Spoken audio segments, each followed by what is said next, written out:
You know, building a city is difficult and it requires some sacrifice. But today it's going to require a lot of sacrifice. We just need to get the little houses built in here and expand our land a little bit while providing more housing for the potential sacrifice helpers. And we can also get some nobles in here that help oversee the whole thing. He gets his own private spot right over here. So then we can also buy some bigger land to help us expand more, some hunters for food, and a fish catcher, also for food. And we find ourselves at a crossroad, so we can either gain sustainability or max out wood and gold. Sustainability, because it replaces trees. And then we just need to find a good spot for a fishing person, which can literally be anywhere in the water. I love that. And getting 5 food per turn over here is also good. So a little person can swim on out to the boat and start some fishing. That looks so fun. Speaking of fishing, I found a really cool fishing game called Fish On. It's a 3D casual fishing game perfect for fishing enthusiasts. You can catch hundreds of unique fish like largemouth bass and ripsaw catfish in world famous fishing spots such as the Amazon River, Pacific Ocean, and Cato Lake. You can upgrade your gear by unlocking and leveling up new rods and lures, then assign them special perks which will help increase your chances at getting a high scoring fish. Then you take your fishing gear and join one of the many tournaments with players from all around the world.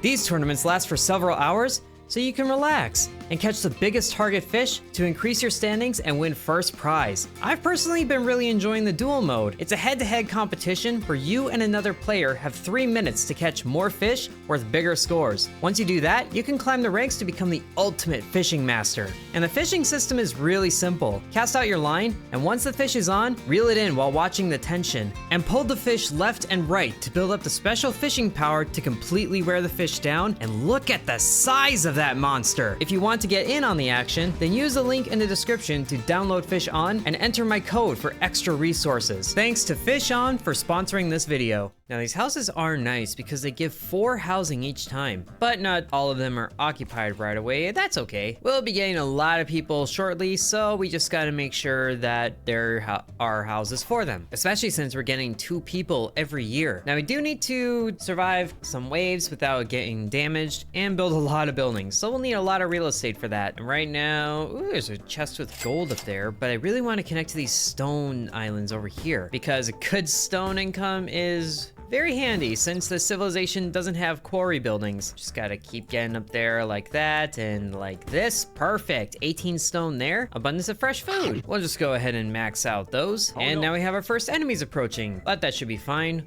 We'll set up a forest next to these rocks, and then a hunter hut right next to the trees, and then we just start to fill in the gaps on this land here. Ooh, and there's the first wonder we have access to, the Temple of the Cow. We can actually build that right now if we wanted to. And stone cutters provides 1 stone and gold per turn. And here we have some stellas that give us some unique traits, like gaining wood when we redraw our hand. And here come the sacrifices. Here's a human sacrifice, so warriors gain fury for extra damage. And speaking of the warrior, here's one. Throws an Addle-laddle. Sounds like the Tauntauns from Star Wars. But extra granaries are gonna be good. And the enemies are approaching from the west, so we can set up one of those warriors right about here or so. Gives a good war cry. And we also have these vengeful spirits that we can place down as well. Hopefully this little fisher doesn't get caught in the crossfire. Ooh, but here's a stela. That can be placed right up here. This actually looks like a really good spot for that. Now we need a temple in order to use the sacrifices. We don't have any of those yet, but we can get some farms underway. Just in the middle of nowhere where they won't get damaged. We need some more workers. That's fine, we'll be getting that next turn. And there they are, rolling up right next to the warriors. Some Aztecs. Steals a trade card when attacking a building. Well, that's rude, but they only have 2 health, so we're in good hands. And now the stone cutter can get set up next to these rocks, so we get stone and gold every turn. Very good. And we can set up a granary right next to the farm because that only makes sense. And then the attack is underway. 1 and 2. Aztecs are dealt with. Very nice. And there's the wonder. There's not a whole lot of real estate for it, but right here is good enough. And now we can harvest another laborer's hut because this will generate wood and stone. Ooh, refuge for more followers. Yes, because we need more sacrifices like this one. Ooh, delve is always good to get. But the stone sacrifice, we might not need this. We'll delve. And heavy rain is nice for the farms, as long as the farms had workers. Where are they always going? Probably here, because we can recall the warrior since he costs a worker. and then put him in the field, or her, I guess. And then we'll bless the rains down in the farm. And since we have enough room for our people, we can just go ahead and add them right away. That means more workers for us, so more can go into the field. That's gonna give us a lot of food. And then we'll go ahead and work towards this chest while doubling the yield of the farms again. Oh, this is so much food. And now we can delve for something good. And here we can see the other stellas that we might be able to get, like getting stone when redrawing our hand. We have a party, but what I want to get is one of these temples here, so we can finally get some sacrifice underway. That can go ahead right next to everything else. Look at that, this is going to be a 99 food yield. Oh, that's so good. And then we can go into a harvest to get a large common house for 8 housing. A gold sacrifice? Sure. Oh, there's another wonder, but I can't afford it. That's okay, we'll get more warriors, and then we can sacrifice some food for some gold. That should work just fine. Just poor chicken, whatever that was. All right, so we build in a large house over here, get some more followers for free, and we could use more stones because the stone cutter is currently out, but we have more enemies approaching from the west, so we'll get some of these warriors set up. This guy has huge range, so he can cover the entire coastline there. And this guy can get a little closer. And then an axe warrior can be right at the front of the lines because he just goes crazy. And maybe one of these warriors down here, just in case they decide to show up on this coastline. Now, I don't have the housing for them yet, but we can go ahead and get some more followers right away. Oh, and here we go. We can give our warriors some fury. Just need a willing volunteer. And the sound is so brutal. But now the warriors have some fury, which increases their attack damage. Just in case, you never know what's gonna roll up. And let's get some coinage as well. Sorry, chicken. Now these laborers are what I like to see because they generate wood and stone and they don't really destroy any resources. Except I forgot the fury goes away every turn, so they kind of just mellowed out. So we'll just wait for the enemies to attack. Oh, more Aztecs. Oh, but they all rolled up next to the axe warrior. You can take out all of them, so let's actually recall these units and then just double the yield of the farm some more. I'm not sure that works this late in the season. It actually doesn't look like it does, but that's okay. We'll just delve and get another big house because they kind of need the people. So that can go in right there. Beautiful. And now we're not overcrowded. And then we just watch the axe warrior do his thing by destroying everybody. Oh, he's so good. Now we can get another noble house. And some more storage for gold, another warrior, because we have a lot of people that we can use. And there we have Answer the Prayer. 2 waves without taking damage. Very nice. Ooh. Warriors gain fury when you redraw with a trade card in hand, or placing vengeful spirits in every empty tile. Oh, we could have people surrounded, but they only do 1 attack. Let's go ahead and get the solar eclipse because I'm getting quite a few trade cards and I can just go ahead and use this to gain some extra gold, but not before putting down some gold storage. There, now I can support all the gold that I'm gonna get, and then we can recall you because you did a good job. Proud of you. And I am now seeing just how many cards I cannot use. So that's fun, but at least we can give the fisherman some more fish. So he makes 11 food every turn. It's wonderful. And we're about to get a lot of people, so we could definitely use another house, but I don't have that. I can have a noble house. I'll need those to fund another temple. And then we'll just fast forward to harvest because I need some things. Oh, another wonder. I will need this. So that's a good thing to get. Another temple, excellent. And, ooh, rockfall, yes, that's what I need. Warriors, yeah, we'll get more warriors. Can never have too many of those, or fishies. There's a stone sacrifice there. Sure, why not? Another noble house. Can I get another temple? No, but I can get some more storage. Ooh, friendly units gain maximum health? Sure. Oh yes, lightning to go with the rain. And more fury sacrifices. Oh, this would be good to have. Gain gold when redrawing. A coliseum gives some more gold storage. I might as well have that as an option. And now we have a lot more cards in our deck. So we can give a lot more housing to people. Oh, if only I had more land over here.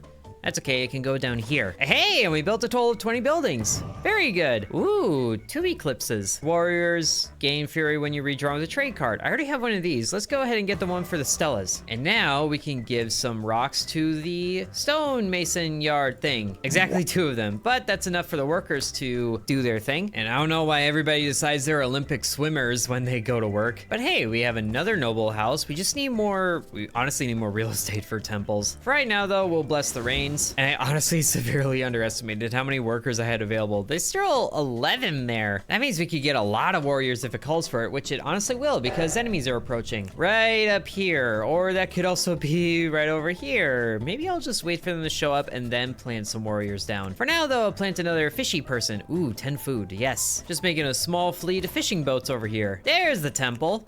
And we can afford it. We'll have that be right next to the storehouse, which looks kind of like a harmonica now that I look at it. Oh, wow, we can get so much gold per follower. Just an easy amount of gold. Oh, but now I don't have stone for the Stellas. That's too bad. But let's just get some more heavy rains to bless all these people and some more refugees because we have the storage space for it. And now all our fishers can get a lot more fishies. Now I just need stone in order to build the wonders. Or I could sell cards for stone, I guess. Why not? Is there anything I really want to sell though? Not really, except for demolishing. I don't really care for demolishing buildings. Okay, the enemies decided to attack over there. Cool, nice. Now, if I had another axe warrior, they could clean up this whole situation very quickly. There we go. Well, that's that problem solved. And now Stella that gives gold can go in right over here. That's beautiful looking. It's like Road to El Dorado. And I could use a lot more stone to build those wonders. So let's just go ahead and sacrifice another chicken or a leper as the card would suggest. But that gives good things for us and it also does for gold, but we also have a lot of gold incoming, so we don't need to worry about that as much. Hey, and now we can build the wonder, the standing stones. Why not just put them right next to the normal stones? There it is. We kind of gotta face our doom now, but not before taking out those warriors and delving once so we can get another temple that we can't build yet, but that's okay. We still have a lot of faith that we could use to shuffle our decks a bit, which also gives us gold every time we do that, so that's wonderful. I'm looking for more stone sacrifices. Here we go. That gives me just enough to build another temple right down here. So now every time we sacrifice, the effect is triple. We could actually build a third wonder if we wanted to. I don't even have room for this. Well, I kind of do right over there, but that cuts into the housing. What's it matter? I have a lot of people anyway. And now we can delve because we built another wonder. This is wonderful. I could delve for a delve. How does that work? Should I get more warriors or maybe some more Stellas? I do have that sacrifice and I'm really curious about this Chalk Stella. Lightning cards gain 1 damage and cost 2 faith to play when you redraw, so that could really stack up. We'll get one of those built in right up here next to this one. That should be safe. And now I don't know where the large scale attack is gonna start, so we'll save on the warriors until then. And then we'll just go ahead and clear out all these Aztecs to make way for bigger things. And collecting a lot of warriors to prepare. Making some land as well, because we have some other things we can attach to. And we'll also stack up on our sacrifices. Oh, we actually have more people than we can house. Let's get another house. And some more lightning because we just built that Stella. Now we just need, ooh, meteors, yes. And some more Stellas, and some more Stellas. Not seeing a whole lot more warriors. There's no way I bought them all. There's a warrior holding a macuito. I think that's how you say it. Oh, and more temples. I don't have any more nobles. If I can find a noble house, then that would work good. Like this one. And it might be a good idea to reinforce the building, so we'll do that and exit. Okay, now the big attack should be coming in, unless it isn't. Huh? I'm pretty sure there was supposed to be a large-scale attack after I completed all the prayers. Oh, there it is! It just took a bit. Okay, we have a giant bull man. Gains 1 attack strength whenever taking damage and consumes 50% of food produced and gains that much health? What? Oh, this is gonna hurt. And he's also right next to land. Okay, let's recall the axe warrior. There's also Aztecs right down here. Okay, just gotta re-roll a few times to get something good. Oh, another temple. I do have another noble put in. So we'll get that going. Now we have extra power from sacrifices. Okay, the Hulch warrior can go right here to attack everybody and hopefully be safe. Not safe enough, it doesn't seem like. But an axe warrior will clean up these two. So as long as he attacks this one, you know what, let's recall you. And then call in the Adlata warrior to just be right up here. Right next to the shrine to help defend that. And then we'll get some more land built up around the Huay Chivo, so we can get some more warriors built in. He's gonna get really strong for all the damage he's gonna take, but it's also kind of necessary. All right, but we can also give our warriors a lot of fury from the Stellas. Sadly, it doesn't carry over to the present warriors, and I accidentally placed that one wrong. So we can just simply place them again, which is good. And the axe warrior there, and the Hulch there. Oh man, this is a small army right here. Ooh, but they gain maximum health too. He only deals 1 damage now, so we can really boost our warriors with this. And this might be a bad time to do this, but I'm gonna gain 50 health immediately So we have more things that we can do this turn, like boost up these buildings so he doesn't destroy them. And then we can give our warriors a lot more things with a lot more human sacrifices and more health for the warriors. So this guy has 14 health. That's really good. They should survive a few attacks then. And I could just do a cheeky little thing like this. So he gets an attack right there, which means he does a little more damage, but he already has some health missing. I need to take out his health before he steals some from my food. All right, ooh, and more fury for the warriors. Yes, oh man, we might actually take him out in one fell swoop. That'd be really good. And just some vengeful spirits on the south side here. And some more fury. And some more oh, we actually don't have a human for that. Aw, I need some more people so I can sacrifice them. Not sure you're allowed to say that. What were you just watching? Oh man, I might be over preparing here, but you can never be too careful with these things. Oh wait, I just saw, hold on, bring back that, I can't reroll. I wanted to use that earthquake card because he's right next to the chalks, or the Stellas. All right, this is gonna be, oh man, this is gonna be a lot of damage. I might actually win this right here. Let's just see how this goes. Okay, Happy New Year. Kill a god. All right, 14 damage from you, and 15 from you. Oh man, so much damage. Yes, that's actually victory. Wow, that was a lot of damage right there. I wonder where I can hang that up in my living room, but that did very good. And we gain our god level 3 status, almost level 4, which gives us some new cards. Hey, and we can get beans. And 3 sisters. Not sure what that means, but ooh, a palace. And oh wow, sacrifice to improve the fishers. Well, that sounds like a really good time. And if you guys want a really good time, then make sure you check out Fish On using the link in the video description. Thanks again to them for sponsoring the video. And thank you for watching. Sub to Intern. And thank you channel members including Bread, Mr. Cripple 1, Ancient Elixir 1, Corby Farm, Dakota C, Donamoto, Devion X, Muffin Stuffer, Lucas S, Splattersax, Real Nickname, Edward, Hateful Harold, Peggy Sue, Droopalong, TJ, Seriously Sarcastic, Angels, Lily Bites, Levi, and The Miner Within.